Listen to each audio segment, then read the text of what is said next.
I was sitting on my front porch in Sacramento, California, watching the sunset paint the sky orange when a silver Honda Civic screeched to a halt in my driveway, and a woman with an asymmetrical blonde haircut stormed out holding a clipboard like it was Excalibur itself. "You!" she shouted, her finger jabbing in my direction. "Vincent Buchanan, I presume?" I set down my beer and looked at her with the kind of confusion you get when someone acts like they know you but you have absolutely no idea who they are. "That's me. Can I help you?" "I'm Patricia Henderson, president of the Rosewood Hills Homeowners Association, and you are in violation of multiple HOA regulations."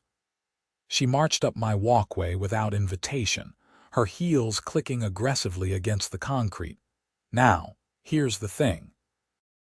I had bought this house 6 months ago, and during the entire purchasing process, my real estate agent, my lawyer, and every single document I signed made it crystal clear that this property was not part of any HOA. That was actually one of my main requirements. I had heard enough horror stories about power-hungry HOA board members to know I wanted nothing to do with them. "I think you have the wrong house," I said calmly. "This property isn't part of an HOA." Patricia's face turned a shade of red that suggested she either had high blood pressure or was about to explode. Probably both. "Don't you dare lie to me. Every house in this neighborhood is under our jurisdiction, and you've been ignoring our notices for weeks." "What notices?" I stood up, crossing my arms. "I haven't received anything." She thrust her clipboard at me, and I saw a printed list of supposed violations. According to this document, my lawn was half an inch too tall. My mailbox was the wrong shade of black. I had an unauthorized vehicle in my driveway which was referring to my perfectly legal pickup truck. And I had failed to submit an application for the solar panels I had installed on my roof 3 months ago. "Again," I said, handing the clipboard back, "this house is not part of any HOA. I specifically bought it because it wasn't." "Your ignorance of the rules doesn't exempt you from following them," Patricia snapped. "You owe us $600 in fines, plus the annual dues you haven't paid, which brings your total to $2,300. I actually laughed. I couldn't help it. "You're insane. I'm not paying you a single cent." "Then we'll place a lien on your property, and you'll be forced to pay when you try to sell with interest." She was practically vibrating with rage now. "Listen, Patricia, I don't know what your deal is, but you need to leave my property. Now." I kept my voice level, but I was starting to get seriously annoyed. She huffed, spun on her heel, and marched back to her car. "You haven't heard the last of this, Mr. Buchanan. The next time I come back, it'll be with the proper authorities." As she drove away, I pulled out my phone and called my real estate agent, Marcus, who picked up on the third ring. "Vincent, how's the house treating you?" "Great.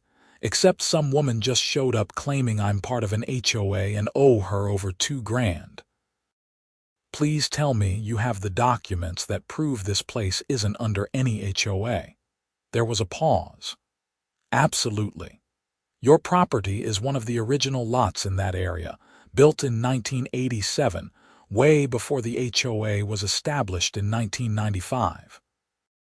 The development that created the Rosewood Hills HOA was separate and doesn't include your street." "Who was it?" "Patricia Henderson. Said she's the president." Marcus groaned. "Oh, I know about her. She's tried this before with other properties on the edge of the HOA boundaries. She thinks if she bullies people enough, they'll just pay up. Don't worry about it. You're completely protected. Can you email me those documents? I have a feeling she's coming back. Sending them now. If she harasses you again, you might want to call the police. She's got no legal right to be on your property demanding money." After I hung up, I forwarded the documents to my personal email and printed out 3 copies, storing them in different places. Call me paranoid, But something about Patricia's eyes told me this wasn't over. I was right. 2 days later, I came home from work at the auto repair shop. I managed to find a bright orange sticker plastered across my front door. It read, "Property condemned by Rosewood Hills HOA pending compliance inspection. Entry prohibited." My blood pressure spiked instantly. I ripped the sticker off and stormed inside, immediately checking to see if anything had been disturbed. Everything looked normal, but the violation of having someone put something on my door without permission made me furious. I called the non-emergency police line and explained the situation. The dispatcher said they'd send an officer over to take a report. While I waited, I noticed something else. My mailbox had a padlock on it, an actual padlock preventing me from accessing my own mail. Officer Rodriguez arrived 20 minutes later, a stocky guy in his 40s with a skeptical expression that softened when I showed him the documentation proving my house wasn't part of the HOA. "So this Henderson woman is just harassing you for money she's not entitled to?" he asked, taking notes. "That's exactly what's happening. And now she's tampering with my mailbox, which I'm pretty sure is a federal offense." "It is," Rodriguez confirmed. "Interfering with mail delivery or access to a mailbox is illegal. Do you have any cameras?" I shook my head. "No, but I'm installing some tomorrow." "Good idea. I'll file this report and I'll have a talk with Miss Henderson. If she continues, you can pursue a restraining order." After Rodriguez left, I went to the hardware store and bought a bolt cutter to remove the padlock from my mailbox. Inside, I found several pieces of my actual mail, plus more notices from the HOA, including one that said my dues had now increased to $3,000 with late fees. The next morning, I took the day off and had a security company come out to install cameras covering every angle of my property: front door, driveway, backyard, and both side gates. The technician, a young guy named Danny, whistled when I explained why I needed them. HOA problems. My parents dealt with something similar in Phoenix. Those people are ruthless. This one's not even my actual HOA. She's just making stuff up. That's wild, man. Well, these cameras will catch everything in 4K. Motion activated, night vision, the whole package. They save to the cloud automatically, so even if someone destroys the cameras, you'll have the footage. By noon, my house was fully secured. I tested the system from my phone, watching the live feeds from every angle. I felt a little silly, like I was preparing for a siege, but my gut told me Patricia wasn't done. I was right again. That evening, around 7, my phone buzzed with a motion alert. I pulled up the camera feed and watched as Patricia's Honda pulled into my driveway, but this time she wasn't alone. She had 2 men with her, both wearing reflective vests and carrying clipboards. I met them at the door before they could knock. "Mr. Buchanan," Patricia said with a smile that looked like it physically hurt her to produce. "These are inspectors from the city. They're here to conduct a compliance check on your property." The 2 men looked uncomfortable. One of them, a tall black man with graying hair, cleared his throat. "Sir, we received a complaint about potential code violations at this address." "And you are?" I asked. "I'm Thomas Wright, and this is my colleague Paul Sanders. We're with the Sacramento County Building Inspection Department." I relaxed slightly. At least these were actual officials. "Come on in. What exactly are you here to inspect?" As we walked through the house, Patricia tried to follow, but I blocked her. "This is my private property. Unless you're an actual inspector, you're not coming inside."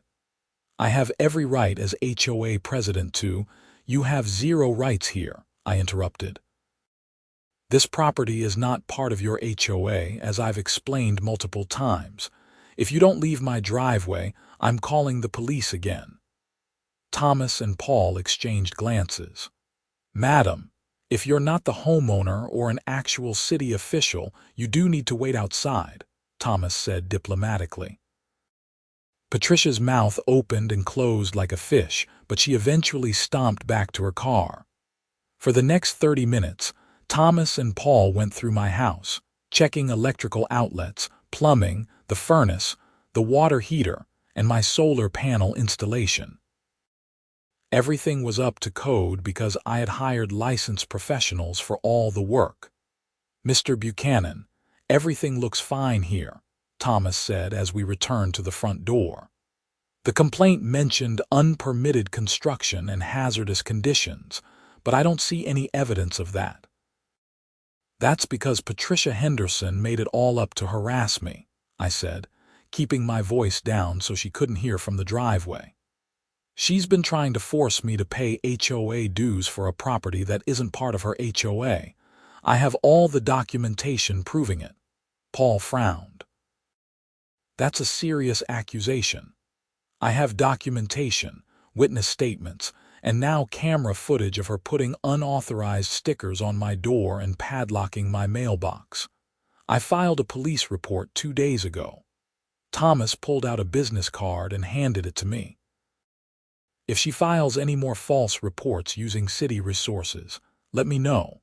Filing fraudulent complaints wastes city time and money, and we take that seriously." After they left, I walked out to the driveway where Patricia was waiting, her arms crossed and her face smug. "Well, are they condemning the property?" she asked hopefully. "Everything's up to code. Your false report didn't work. Now get off my property before I have you arrested for trespassing." "You can't speak to me that way. I'm an HOA president."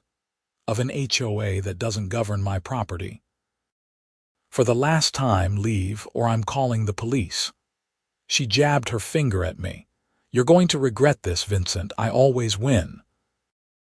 As her car disappeared down the street, I called Officer Rodriguez again and reported the incident, including Patricia bringing city inspectors under false pretenses.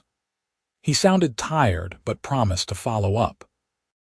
The next week was quiet, and I started to hope that maybe Patricia had finally gotten the message. Then Friday afternoon, I got a call from my bank. "Mr. Buchanan, this is Jennifer from Sacramento Credit Union. We received a lien notification regarding your property at 847 Maple Grove Drive. I'm calling to inform you that we may need to freeze certain assets until this is resolved." My stomach dropped. "What lien?" "It's from the Rosewood Hills Homeowners Association.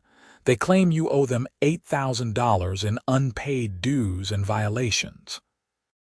"That's fraudulent," I said immediately. "My property is not part of that HOA. I have legal documentation proving it. Can you fax me whatever you received?"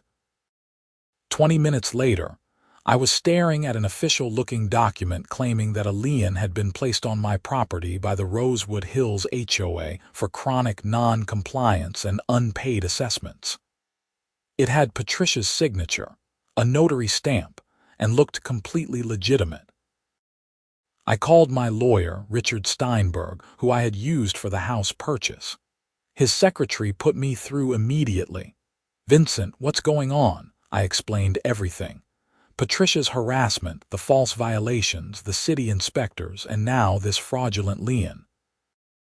"Email me everything you have," Richard said, his voice sharp and professional.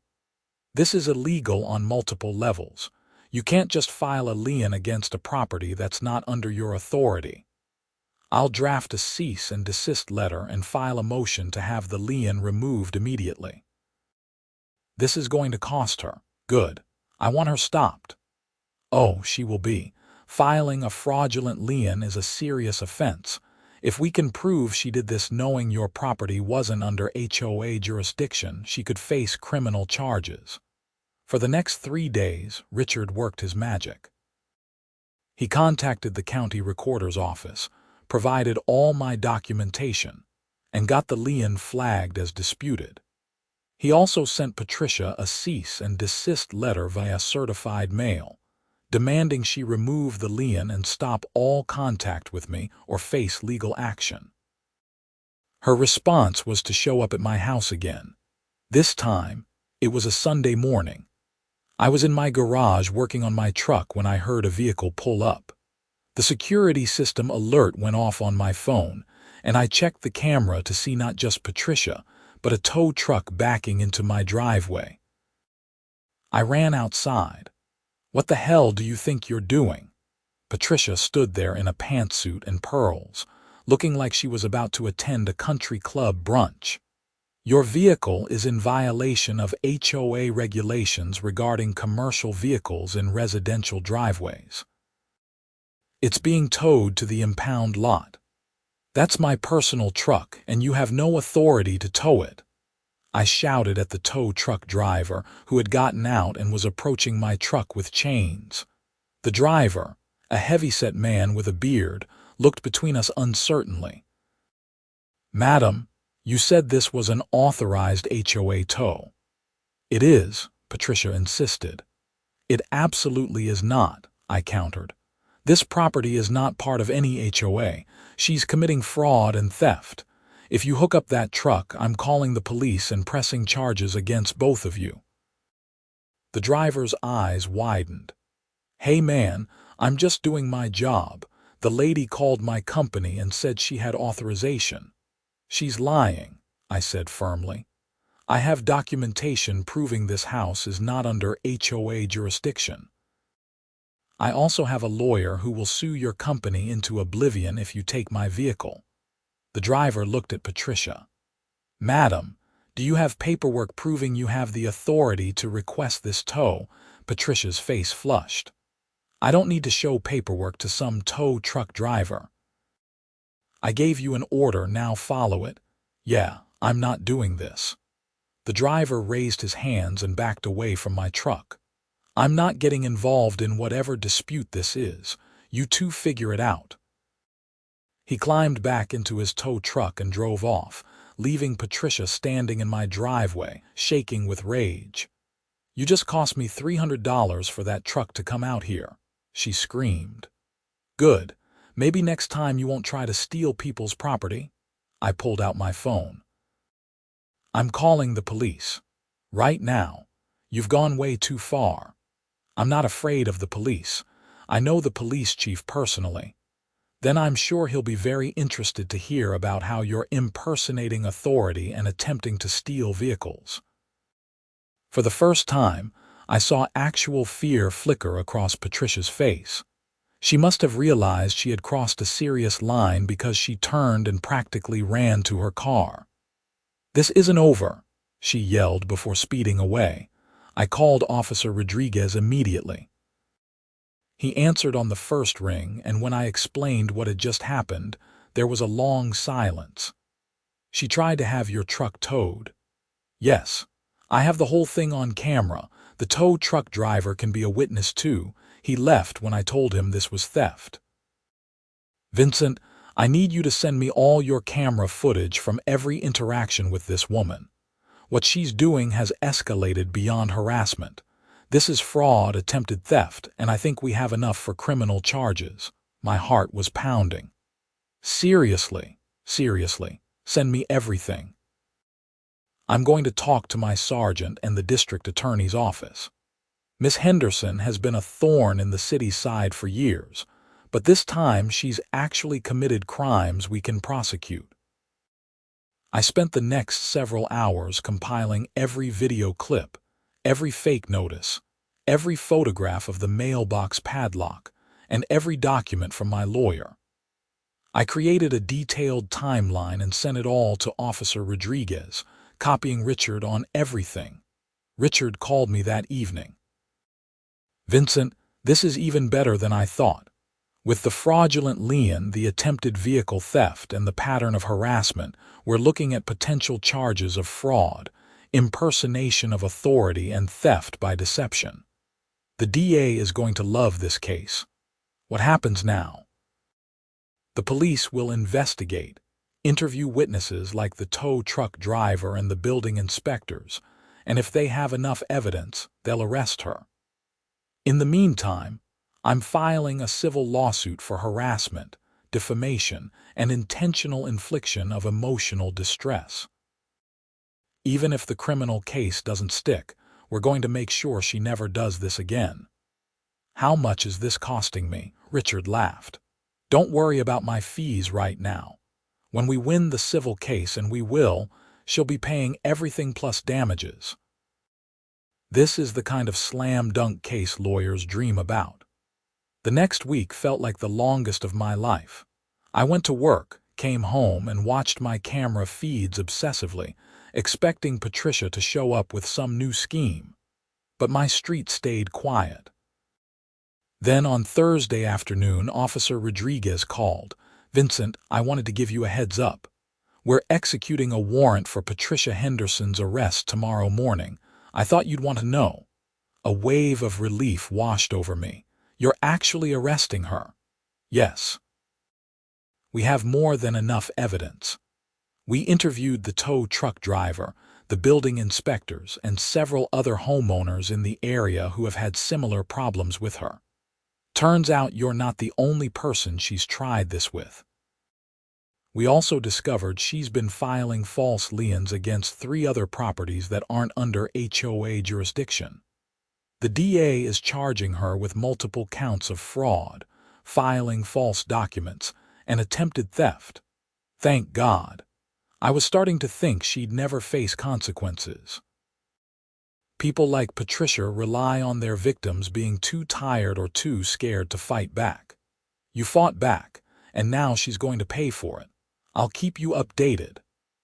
The next morning, I was drinking coffee in my kitchen when my phone buzzed with a text from Officer Rodriguez. It was a photo of Patricia Henderson in handcuffs being led to a police cruiser. The caption read, "Thought you'd appreciate this." I felt a savage satisfaction seeing her finally face justice. But my satisfaction was short-lived because 2 hours later I got a call from a number I didn't recognize. "Is this Vincent Buchanan?" a woman's voice asked. "Yes, who's this?" "My name is Deborah Mitchell. I'm on the Rosewood Hills HOA board. I'm calling to apologize for Patricia Henderson's behavior and to assure you that the board had no knowledge of her actions toward you." I leaned back in my chair, skeptical. Really, Deborah said, and she sounded sincere. "Patricia has been operating independently for months. We trusted her to handle HOA business, but apparently she's been conducting some kind of personal vendetta against properties on the edge of our boundaries. When we found out she was arrested, we did an emergency audit and discovered she's been falsifying documents and using HOA resources for properties that aren't even under our jurisdiction. The entire board is horrified. So, what happens now? We're removing her as president, effective immediately. We're also cooperating fully with the police investigation. If you need anything from us for your lawsuit, we'll provide it. We want to make this right." I appreciate that, but Patricia acting alone doesn't excuse the fact that your organization failed to provide proper oversight. There was a pause. "You're absolutely right. If you want to pursue legal action against the HOA itself, we won't fight it. We're prepared to accept responsibility for our failure to supervise her." That caught me off guard. "I'll talk to my lawyer." After we hung up, I called Richard and relayed the conversation. "Interesting," Richard mused. "If they're willing to accept liability, we might be able to settle this quickly and favorably. Let me reach out to their attorney." Over the next 2 weeks, things moved fast. Patricia was formally charged with 6 counts of fraud, 3 counts of filing false documents, and 2 counts of attempted theft. Her bail was set at $50,000, which apparently she struggled to pay. Meanwhile, Richard negotiated with the Rosewood Hills HOA board. They agreed to a settlement of $75,000 to compensate me for harassment, emotional distress, and legal fees. plus a formal written apology, and a guarantee that they would never contact me again regarding HOA matters.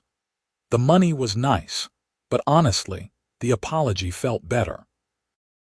It was a full-page letter signed by every board member acknowledging what Patricia had done, accepting responsibility for their failure to oversee her, and promising to implement new safeguards to prevent this from happening to anyone else. Patricia's criminal trial was scheduled for 3 months out, but Richard told me that with the overwhelming evidence, her attorney was pushing for a plea deal. I didn't care either way. I just wanted her to face some kind of consequences. In the meantime, life slowly returned to normal. I replaced my mailbox with a new one that had a built-in lock, only I had the key for. I kept the security cameras running but stopped checking them obsessively. My neighbors, several of whom apparently had also dealt with Patricia's nonsense over the years, stopped by to thank me for finally standing up to her. One of them, an elderly man named George who lived 3 houses down, brought me a case of beer. "I've been dealing with that woman's harassment for 5 years," he said. "She tried to fine me for having the wrong color roses in my garden. Roses. I'm not even in the HOA, but I was too old and tired to fight. Thank you for doing what I couldn't." "You could still file a complaint," I suggested. "The police are investigating all her activities." George's eyes lit up. "You think they'd care about my case?" "Absolutely. Call Officer Rodriguez. He's building a pattern of behavior." George left with Rodriguez's number, and I felt good knowing that Patricia's victims were finally getting justice. 2 months after Patricia's arrest, I got a call from the district attorney's office asking me to come in and give a statement. I took another day off work and drove downtown to the DA's office, where I met with a sharp-eyed prosecutor named Amanda Chen. "Mr. Buchanan, thank you for coming in. I'm building the case against Patricia Henderson, and your testimony is crucial." We spent 2 hours going through everything. Every interaction, every document, every video clip. Amanda took meticulous notes and asked pointed questions about Patricia's demeanor, her exact words, and her actions. "This is one of the clearest cases of fraud I've seen in years," Amanda said when we finished. "Miss Henderson's attorney is trying to argue that she genuinely believed she had authority over your property, but the evidence shows she knew she didn't. She deliberately filed false liens, made false reports to city officials, and attempted to steal your vehicle. That's not a misunderstanding. That's criminal behavior." "What kind of sentence is she looking at?" I asked. "If convicted on all counts, she could face up to 10 years in prison, though realistically she'll probably get 3 to 5 with probation after. However, her attorney is negotiating a plea deal. She'd plead guilty to reduce charges, serve 1 year in county jail, pay restitution to all her victims, and be permanently banned from serving on any HOA board. I'm fine with that if it means she can't do this to anyone else. That's the goal. We're also recommending she undergo a psychological evaluation as part of her sentencing because her behavior suggests some kind of obsessive disorder." As I left the DA's office, I felt a weight lift off my shoulders. This nightmare was finally coming to an end. The plea deal was finalized a month later. Patricia Henderson pleaded guilty to 4 counts of fraud and 1 count of filing false documents. She was sentenced to 18 months in county jail, with the possibility of early release after 12 months for good behavior, 3 years of probation, 200 hours of community service, and she had to pay restitution totaling over $200,000 to all her victims. The judge also ordered her to undergo counseling and banned her from serving in any HOA capacity ever again. Richard called me the day the sentence was handed down. "Vincent, it's over. She's done." I was at work, standing in the garage bay of the auto shop, and I actually had to sit down. It's really over. It's really over. You won. She's going to jail, you're getting your restitution money, and she'll never bother you or anyone else again. That evening, I sat on my front porch with a beer, watching the sunset just like I had been doing the day Patricia first showed up. My cameras were still running, my property was secure, and for the first time in months I felt truly at peace. My phone buzzed with a text from Deborah Mitchell. Mr. Buchanan, I wanted to let you know that the Rosewood Hills HOA Board has implemented new policies requiring board approval for all enforcement actions, mandatory legal review of any liens or fines, and annual audits of all HOA activities. We've also established a process for residents to appeal any actions they believe are unfair. Thank you for exposing the problems in our organization. You've made our community better. I texted back a simple thank you and set my phone down. Over the following weeks, I received checks from both the HOA settlement and the court-ordered restitution. The total came to nearly $90,000 after legal fees. I used some of it to pay off a chunk of my mortgage and put the rest in savings. Officer Rodriguez stopped by one afternoon to check on me. "How are you doing, Vincent?" "Good. Really good, actually. It's nice to just live my life without waiting for the next crazy thing to happen," he laughed. "I bet. You know, your case started a domino effect." After Patricia was arrested, 6 other people came forward with complaints about her, and we're investigating potential fraud involving the HOA's finances. Turns out she may have been embezzling funds too. Seriously. The HOA hired a forensic accountant, and they found discrepancies going back 3 years. She might face additional charges. I shook my head in disbelief. Some people just can't stop themselves. No, they can't. But people like you who stand up and fight back make my job easier. Most victims just pay whatever the scammer demands because they think they have no choice. You knew your rights and you defended them. That's admirable. After Rodriguez left, I thought about what he said. I hadn't felt particularly admirable during any of this. Mostly I'd felt angry, frustrated, and stressed. But maybe that's what standing up for yourself really looks like. It's not some grand, heroic moment. It's just refusing to back down when someone tries to bully you. A few months later, I was at a neighborhood barbecue that George had organized. He introduced me to everyone as the guy who took down Patricia Henderson, which was embarrassing but also kind of funny. People kept thanking me and sharing their own stories about HOA nightmares. One woman, Sarah, who lived in a different neighborhood, told me about her HOA trying to fine her for having a vegetable garden in her backyard. They said it was unsightly agricultural activity and wanted me to remove it or pay $500 a month in fines. "Did you fight it?" I asked. "No, I just ripped out the garden. I didn't know I could fight back." You absolutely can.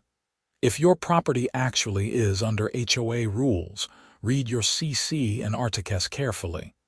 A lot of times HOAs make up rules that aren't actually in the governing documents. And if they are violating state laws or your property rights, you can sue them. Sarah's eyes widened. I never thought of that. Most people don't.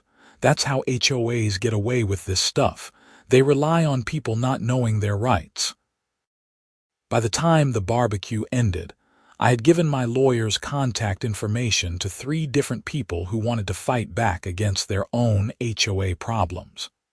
Richard was going to love me for all the referrals. 6 months after Patricia's sentencing, I got a letter from her. It was forwarded through my lawyer, which was smart because I had made it clear I wanted no direct contact. Richard called me when it arrived. "Do you want to read it or should I just summarize?" he asked. "Summarize it. I don't really want to hear from her. She's apologizing." Says she was under a lot of stress, that she had some kind of breakdown, and she realizes now that what she did was wrong. She's asking for forgiveness. I was quiet for a moment. Does she say why she targeted me specifically? Not really. She mentions that she felt like the neighborhood was slipping away from proper standards, and she was trying to maintain order. It's pretty delusional. Yeah, I'm not interested in forgiving her. She tried to ruin my life because she couldn't handle not being in control. Tell her thanks, but no thanks. Already done. I sent a response on your behalf saying you acknowledge her apology but wish to maintain no contact going forward. Life continued. I got promoted to senior manager at the auto shop, which came with a nice raise. I used some of the extra money to landscape my front yard, planting native California plants that required less water and looked beautiful. No HOA could complain because, well, I didn't have one. My neighbors and I formed an informal neighborhood watch, which was basically just a group chat where we kept an eye out for each other's properties and shared information about any suspicious activities. It worked way better than any HOA ever could because it was based on mutual respect and helping each other, not arbitrary rules and fines. One evening, about a year after Patricia's arrest, I was working in my garage when a car pulled up. I tensed automatically, checking my phone for the camera feed, but relaxed when I saw it was Deborah Mitchell from the HOA board. She got out carrying a small gift basket. "Mr. Buchanan, I hope I'm not intruding. I wanted to give you this as a thank you." I wiped my hands on a rag and walked over. "That's not necessary." "It is, though. After everything that happened, the HOA board did a complete overhaul. We've implemented transparency policies, regular audits, and a community oversight committee. We've also reduced our dues by 30% because our audit showed Patricia had been inflating costs to skim money off the top. You exposed corruption that was hurting dozens of families." I took the basket, which contained gourmet coffee, chocolates, and a handwritten thank you card signed by the entire board. "I appreciate this, but I was really just defending my own property."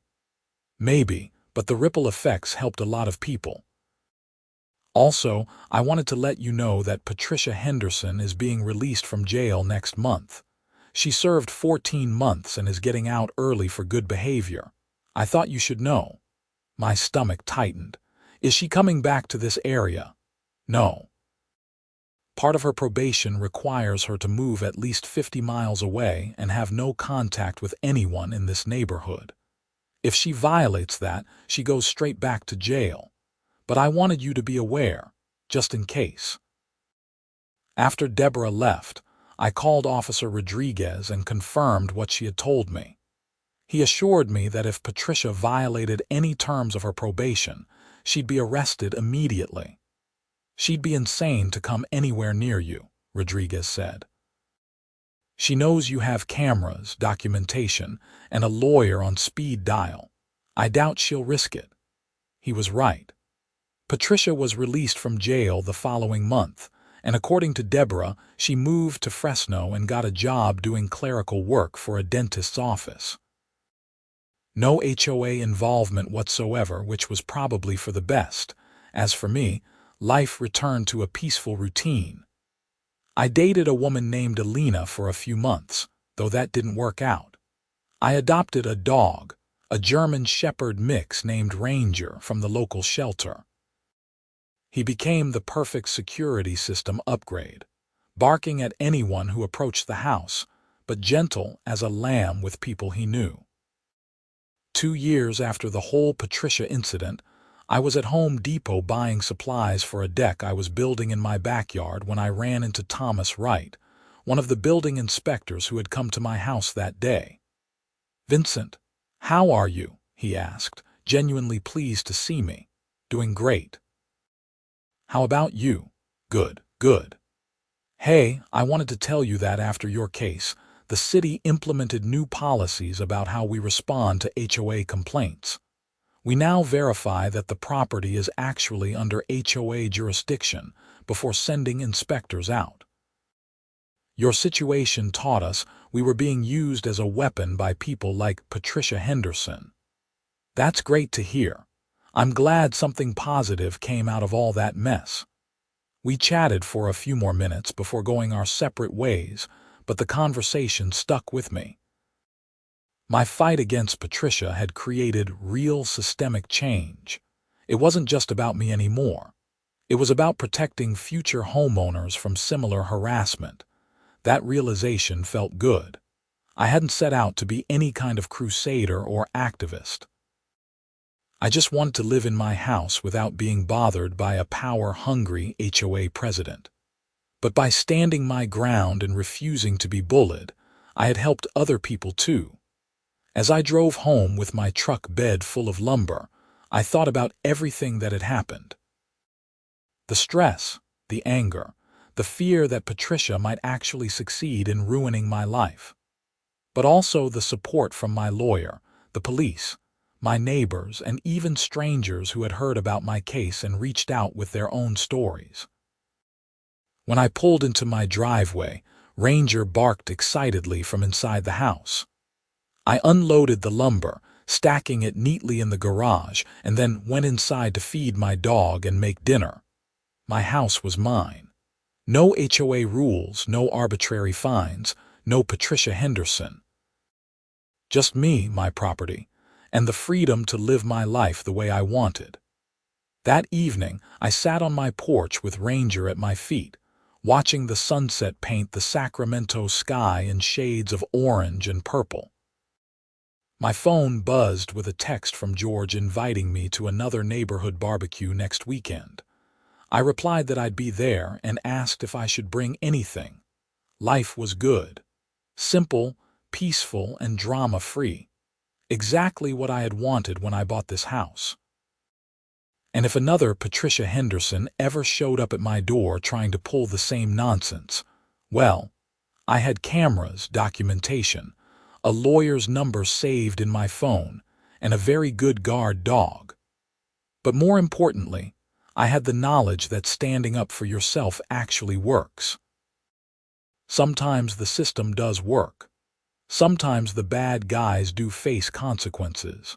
Sometimes justice actually prevails. You just have to be willing to fight for it, document everything, and never back down when you know you're right. As the sun dipped below the horizon and the streetlights flickered on, I raised my beer in a silent toast to myself, to everyone who had supported me, and to homeowners everywhere dealing with HOA nightmares. We didn't have to just accept it. We could fight back, and sometimes we could even win. Ranger nudged my hand with his nose, wanting attention, and I scratched behind his ears while finishing my beer. Tomorrow I'd start building that deck. Next week I'd go to George's barbecue. Next month I'd probably do some routine maintenance on the house. Normal life stuff. The kind of boring, everyday activities that felt like luxuries after months of dealing with Patricia's harassment. My phone buzzed again, this time with an email from Richard. The subject line read, "Final restitution payment received." I opened it to see that the last of the money Patricia owed me had been paid in full. The case was completely closed. I forwarded the email to Officer Rodriguez with a simple message, "Thank you for everything." He responded within minutes, "You're welcome. Stay out of trouble." I laughed and typed back, "I'll do my best." But as I sat there in the warm California evening, I knew that if trouble came knocking again, I was ready. I had learned that you don't have to be a lawyer or a cop or some kind of expert to stand up for your rights. You just have to be willing to say no, document everything, and find the right people to help you. Patricia Henderson had picked the wrong target when she decided to harass me. She thought she could bully me into paying money I didn't owe for rules that didn't apply to me. She thought her clipboard and her title and her aggressive personality would be enough to make me fold. She was wrong. And now she was a convicted felon with a permanent criminal record, banned from ever serving on an HOA board again, and living 50 miles away in a different city. Meanwhile, I was sitting on my porch, drinking a beer, petting my dog, and planning weekend projects. I had won. Completely and totally. As darkness settled over the neighborhood, I stood up, stretched, and called Ranger inside. I locked the front door, checked the camera feeds one last time out of habit, and headed to bed. Tomorrow was Saturday, which meant sleeping in, working on my deck project, and maybe grilling some burgers in the afternoon. No HOA meetings, no violation notices, no Patricia Henderson, just life. Normal, peaceful, beautiful life. And honestly, that was the best victory of all.